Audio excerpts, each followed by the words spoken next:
He threw the divorce papers into my hands, right in the middle of a charity gala for underprivileged children. Not backstage, not in a private office, but under the lights, in front of 300 guests and 8 media cameras. "My family has tolerated enough charity cases." He said it like cutting off a bad investment. I didn't respond, just stood there, envelope in hand, shoulders locked. Sabrina stepped out from behind him. Red dress, blonde hair, a smile that looked like it came with a price tag. Everyone looked down at their wine glasses, as if my humiliation was contagious. I didn't cry, I just breathed. One long breath. Because I knew something no one else in that room did. I was carrying his only heir. If you've ever been discarded just because of your skin, this story is for you. Hit follow, because sometimes karma shows up right on time. I grew up in West Philadelphia, where winter leaked through the ceiling, and summer was so hot the fan barely helped. My mom cut hair in this kitchen.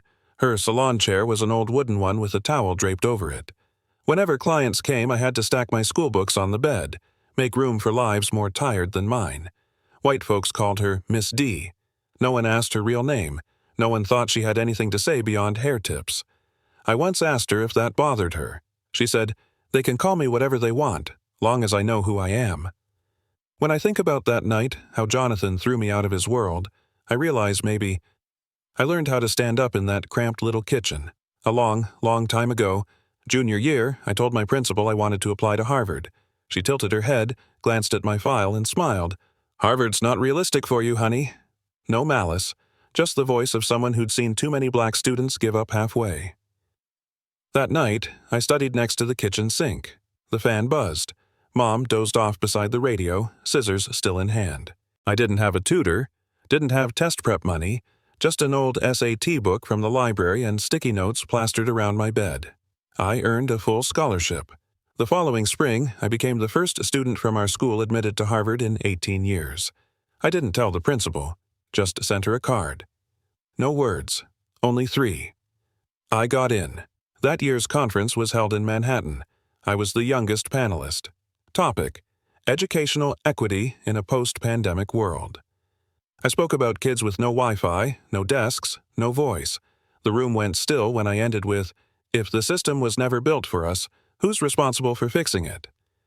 Afterward, a man walked up to shake my hand. Gray suit, sharp eyes, low voice. "You're not like the others." I didn't know exactly what he meant, but his eyes lingered.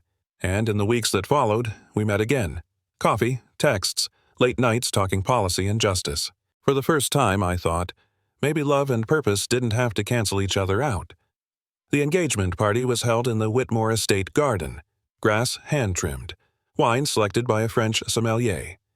I wore a navy dress. Simple. Elegant. Just enough to make a few heads turn. Jonathan introduced me to everyone. Lawyers, judges, retired senators. His mother, Margaret, shook my hand. Her skin cool. Her smile didn't reach her eyes.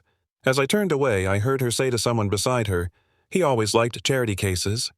I pretended not to hear, but something inside me quietly cracked. I used to believe love could overcome anything. But that night, for the first time, I asked myself, was love big enough to survive in a world never built for me? I learned to play golf, not because I liked it, but because that's where elite wives discussed funding rounds. I changed my hair, less curl, softer, smoother, professional, started wearing beige dresses instead of red, nude pumps, tiny bags, just big enough for a lipstick and thin wallet. I thought I was blending in, until the charity board emailed, "We've decided to limit speakers to maintain a more refined tone." No names mentioned, but I knew. The remaining 3? All legacy, all white. Voices light like breeze on afternoon tea. I didn't get angry, just sat quietly, staring at my pale pink nails. Had I changed enough? Or was being replaced the only thing they ever really wanted? I worked 2 months on that proposal. An education program for undocumented children. Single-language curriculum. Flexible classrooms. Trauma counseling. I brought the printed draft to breakfast. Jonathan was reading the news. I handed it to him, eyes full of hope. He flipped a few pages, then set it down. "Why work so hard? I can fund 100 of those." I stayed silent, not because of what he said, but how he said it. like I was a project being evaluated for ROI. "You don't have to push yourself so hard. I've got it covered." I looked at him, the man who once loved me for my ideals, now trying to wrap me in luxury. That wasn't an embrace. It was a cage, lined with velvet, locked with comfort. I found out through an internal email, my name removed from the speaker list, replaced by Sabrina Van Dorn, Strategic Relations Advisor. No warning, no explanation. The initiative I launched, the team I led. I asked Jonathan. He didn't even look up. "She fits the image better." I asked again, slower, "What image?" He looked up, brow furrowed. "Maya, don't make everything a thing." I stood still. No tears, no rage, just remembered the first time he saw me when I stood on that stage. When he said, "You're not like the others." Now I know. I was never part of the picture, just a temporary highlight until the frame needed something easier. He left his laptop open on the kitchen counter. I didn't mean to read it, just went to set down my glass, and the screen lit up, an open email. Subject, "Still thinking about tonight." Sender, Sabrina Van Dorn. I scanned to the last line. "I miss you already." No need to scroll further, no need to check attachments. It was enough to confirm what I'd feared was no longer just in my head. I shut the screen, walked to the bedroom, hands cold, back straight, heart not racing, just heavy. The next morning he asked what I wanted for breakfast. I said I wasn't hungry. He chuckled. "Late nights will do that to you." I looked at him, said nothing, because now what scared me most wasn't the betrayal, but how easily someone could hide it in plain sight. I waited until evening. When the house was quiet, the wine was poured, and the air was easier. I placed my phone on the table, opened Sabrina's email, didn't say much, just one line. "Want to explain this?" Jonathan furrowed his brows, leaned back, exhaled long. "If you're insecure, that's your issue." No denial, no apology, just flipping the blame back onto me. I looked at him, not with hurt, but with a clarity I hadn't felt in months.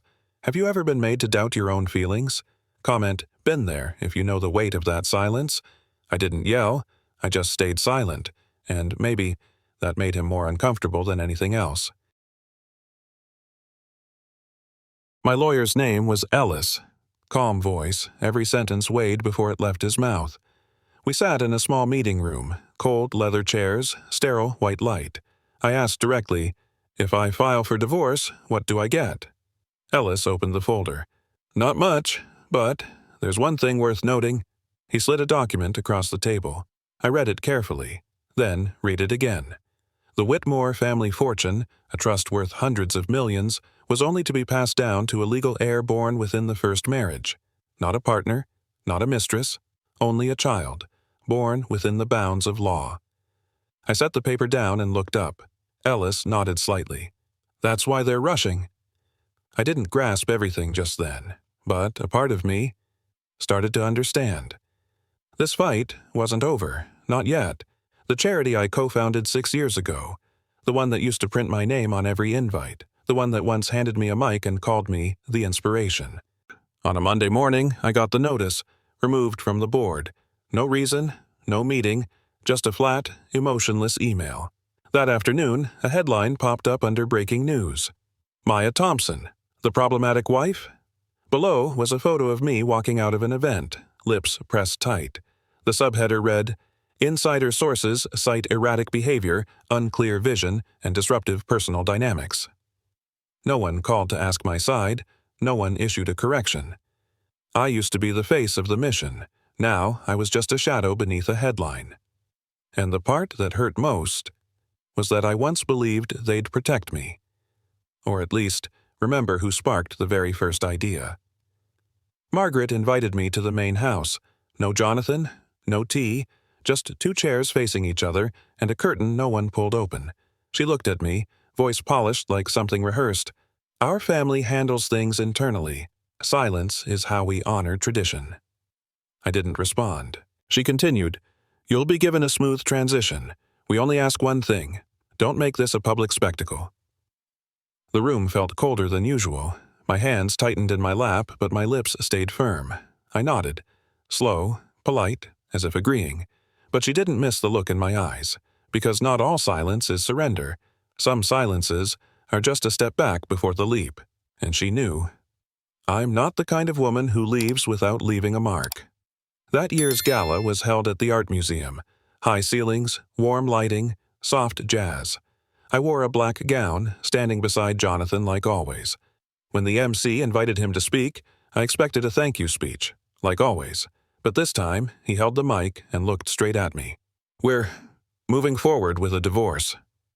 One beat of silence, then a wave of murmurs, like glass cracking across the room. Sabrina stood behind him, lightly touching his elbow, her smile just subtle enough, just visible enough. I said nothing. My hand relaxed. The wine glass slipped from my fingers and shattered on the stone floor. At that exact moment, every camera turned. They didn't need captions, because my face told the whole story. And there I stood, under the lights, turned into headlines. No room for feeling. I stepped out of the gala hall, flashbulbs cutting into my vision like blades. Paparazzi swarmed.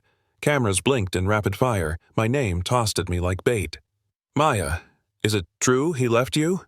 Any comment on Sabrina Van Dorn? Did you see it coming? I didn't respond. Just pulled my coat tighter, hiding the hand still trembling. Under my heels, I could still hear the echo of shattered glass, a sound that wouldn't wash away easily. My eyes welled, but I didn't lower my head. I didn't run, didn't rush to the car, I just walked, slowly, shoulders back, straight through the storm of shutters, because even in disgrace, you can choose how you are seen. And I wanted them to see I didn't fall. I was simply beginning again. I don't remember how I got home, just that when I opened my eyes I was on the couch. Thin blanket, nightlight, the scent of hot cocoa. Tracy, the night nurse. Leah, the litigation attorney. June, the freelance artist. 3 women who'd survived their own scars. No lectures, no "are you okay?" Just presence, quiet and steady like pillars in a crumbling room. Tracy handed me a glass of water. Leah held my hand. No questions. June pulled out earbuds and played that old jazz record I used to love in college. We didn't say much, because some love doesn't need definition. It just needs to show up when you think nothing will. And I realized the man who pushed me out of his world could never erase the one I built for myself. The therapy room was painted white. Cushioned chairs. The doctor asked a simple question. What made you choose education in the first place? I didn't answer right away, just closed my eyes and remembered my very first classroom. A makeshift space in a housing project in South Philly. 30 kids, 1 old blackboard, 7 chairs. I taught clumsily, fresh out of grad school, but the little boy in the front row, his name was Malik, after class, he slipped me a note. You make me want to grow up. I kept that note for years. It wasn't an achievement. It was a compass. I didn't choose this field for money, not for prestige. I chose it because I believe knowledge can save lives. And now, I needed to save my own. I named the foundation Bright Daughters, because I was once a smart black girl who was never taught that smart was enough. We started small. 3 scholarships, a kickoff event at the public library. No wine, no gowns, just laughter from 13-year-old girls who dreamed of being doctors, engineers, writers. The press started to take notice again. No longer, the scandalous ex-wife. Now, Maya Thompson returns with Minority Education Initiative. I read the article on my phone while riding the school bus on a field trip with the girls. Sunlight poured through the windows. One little girl leaned on my shoulder, sleeping. I smiled, not because the press came back, but because, for the first time in months, I was being named for the path I chose, not the man I once walked it with. I stood on a TEDx stage. The spotlight no longer made me flinch. I didn't read from notes. I spoke from memory, from scars, from belief still intact. I spoke of doors slammed in my face, parties where I stood alone beneath designer laughter, tables I was invited to, just to decorate, not to be heard. Then I paused, looked the audience in the eye, and said words my heartbeat had waited years to say. If there's no seat for us at the table, we build our own damn tables. Silence. Then thunderous applause. Hours later, that quote was trending. On socials, on t-shirts, on lips of women once deemed not a fit. But I didn't say it to go viral. I said it to remind myself, true worth needs no approval. I thought I was just exhausted. 2 straight nights with less than 4 hours of sleep. Head pounding, chest tight, body slowing down. The corner pharmacy was still open. I bought a pregnancy test, just to rule it out. 10 minutes later, 2 red lines. Bold, clear, undeniable. I sank onto the bathroom floor, cried, laughed, trembled, cradled my belly. Tears fell, but not from sorrow. I whispered, as if anchoring myself, "This child is mine. Not his, not the past's, not a burden, not a bargaining chip." What would you do if life handed you an unexpected turn, but your heart beat louder than ever before? Comment, "I'll choose." If you believe some surprises are gifts, not curses. I don't know what the future holds, but I know this: I'm not walking forward alone anymore. My sister's backyard wasn't big. Just enough for a few folding tables, a string of pale blue balloons, and a handwritten banner, "Welcome, Baby Bright." Mom stood in the kitchen, stirring chicken stew, humming old songs under her breath. My sister fussed with the cake, uneven frosting, but who cared? The kids ran around laughing in the afternoon sun. I sat on a folding chair, hand resting gently on my belly. There was no stage, no lights, no audience, just family. The very thing I thought I'd lost in the glittering world I left behind. A friend handed me a gift box. Inside, a pair of tiny, hand-knitted booties. I hugged them to my chest. My heart beat slow, steady. I used to think stability meant a mansion and a luxury car. Today, I relearned stability is having a place to be loved without needing to prove a thing. I hadn't planned on seeing them. I'd only stopped by a friend's gallery opening to say congrats. But there they were, Jonathan and Sabrina. He turned just as I reached for a glass of orange juice. His eyes landed on my face, then dropped to my belly, where the silk dress didn't hide much. The entire room seemed to freeze. Sabrina stood beside him, clutching her designer purse, her face stretched into a warped smile. Jonathan opened his mouth. "Maya." But no words came out. I smiled softly, nodded, like 2 old acquaintances crossing paths, then turned and walked away. Some truths don't need to be shouted. They just need to be seen. And today, he saw it. And I told myself, in the end, I wasn't the one caught off guard. They were. The messages came nonstop. Jonathan. Then again, Jonathan. 3 missed calls, 2 unheard voicemails. I didn't respond. I didn't need to. Sabrina, according to a friend, left the gallery that night without a word. Bag yanked over her shoulder, heels clacking on marble like defeat spelled out in sound. Jonathan started showing up at my door. Once. Twice. I pulled the curtain back, saw him, then turned away. He once had the power to move a city with a single word. Now, he couldn't even get a text back, because real power isn't about who wants something from you. It's knowing whether you feel the need to respond.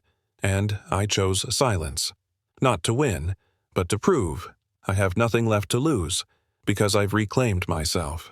News travels fast in elite circles, like fire on dry paper. The Whitmore family trust was frozen. Assets would not transfer unless Jonathan had a legal heir born within his first marriage. The cruel twist? That first marriage was with me. His mother, Margaret, called a closed-door meeting at the family estate. Her voice was sharp as frost. "Marrying Sabrina means nothing without a child. We must protect the bloodline." Jonathan pushed back. He was cut off. Sabrina, once on a pedestal, suddenly became irrelevant. No title, no legal status, no claim to the estate. Jonathan spun between lawyers, trust clauses, and slipping inheritance. For the first time in his life, Jonathan Whitmore was reminded, when your value is tied to your power, losing power means losing everything. And the ticket he once tossed aside now became the only thing that could save his legacy. I wasn't going to reply, but on Tuesday morning I opened my laptop to see the subject line. "Let's talk, for Isaiah's future." I read the email. It wasn't long, still polite to the point of cold, wrapped in logic, coated with controlled concern. Responsibility used as a mask for a regret he couldn't bring himself to name. I typed slowly, each word deliberate. No edits, no backspace. "Legacy requires integrity. You lost both." Then I hit send. No greeting, no sign-off, nothing blinked on the screen. Only my heart, finally still. For the first time since everything fell apart, I didn't feel the need to prove anything to Jonathan. Didn't need him to acknowledge me. Didn't need him to understand. Because I found closure. not in tears, but in a sentence that held the full dignity of a woman who rose from the ruins. The first cry came at 3:12 a.m. Elijah, 7.5 pounds, strong like the name I chose, God is my strength. I held him to my chest, still breathless, eyes blurred with tears, but inside, clarity. Mom gripped my hand and whispered, "He has your eyes." Out in the hallway, Jonathan waited. The nurse said he'd arrived at midnight, but I didn't let him in, not out of anger, but out of boundary, because some doors, once closed, are only meant to be seen from the outside. The waiting room window was still, reflective. He sat there, head bowed. No power, no press, no privilege, just a man who had lost the most precious thing he'd ever had, and would now have to watch it grow from behind the glass. The custody hearing didn't take long. The law was clear. The truth, undeniable. The judge brought the gavel down. Full custody awarded to Ms. Maya Thompson. Mr. Jonathan Whitmore is granted supervised visitation per court schedule. I didn't cheer, didn't smile in victory. I just bowed my head in quiet thanks. Not because the court sided with me, but because for once justice wasn't bought by a name or influence. Jonathan sat 3 seats away. No words, no apology, only a distant gaze, calculating what he'd lose next. As for me, I walked out of that courtroom carrying Elijah. The sun outside was gentle. I wasn't the one on trial anymore. I was the one writing my son's future, with hands that once held nothing but now held everything. The cream-colored house sat at the end of a tree-lined street, not big, not fancy, but full. In the front yard, lavender danced in the breeze. Elijah laughed as Lena, one of my first scholarship girls, pushed him in a plastic toy car. Their giggles echoed like the soundtrack of a new life that didn't need music. I stood on the porch, tea in hand. No clouds in my chest, no stage, no watching eyes, just flowers, children, peace. The kind I once thought only lived in books. A friend stopped by and said softly, "Maya, you look truly happy." I nodded, eyes following Elijah. For the first time I didn't need to explain it, didn't need to prove it. I was happiness. Because I chose it. Step by step, on my own terms. I write while Elijah sleeps, by the window. Small lamp glowing. Leaves rustle on the porch. Whispers of fall. I write to my son. A letter I'll never send, but will tuck into a keepsake box beside our first photo together. My son, they tried to erase me from the places I built. They called me names, rewrote the story in their own voice. But you were born from fire, not to burn, but to light the way. If someday you feel alone in a world that doesn't understand you, remember this. Your mother walked before you barefoot, and every scar on her feet is proof of the road you'll continue, head held high. I folded the letter, no tears, just a quiet smile. Because my son will grow, not in anyone's shadow, but in the light of a story written from his own blood and name. If one day they doubt you, your skin, your voice, your roots, your scars, or dreams that don't fit their mold, remember this: your story is yours. No one else gets to write it. No one gets to tear out the pages you've lived with effort, with tears, with fire. I don't need you to be perfect. I just need you to believe. You were enough from the moment you were born. And if you fall, stand up, like I once did. If this story spoke to you, comment, "I rose." Because every one of us, even when knocked down, pushed aside, or told our dreams are too big, can still rise, brighter than ever. Don't forget to like, share, and subscribe, because there are still so many stories left to tell, including yours.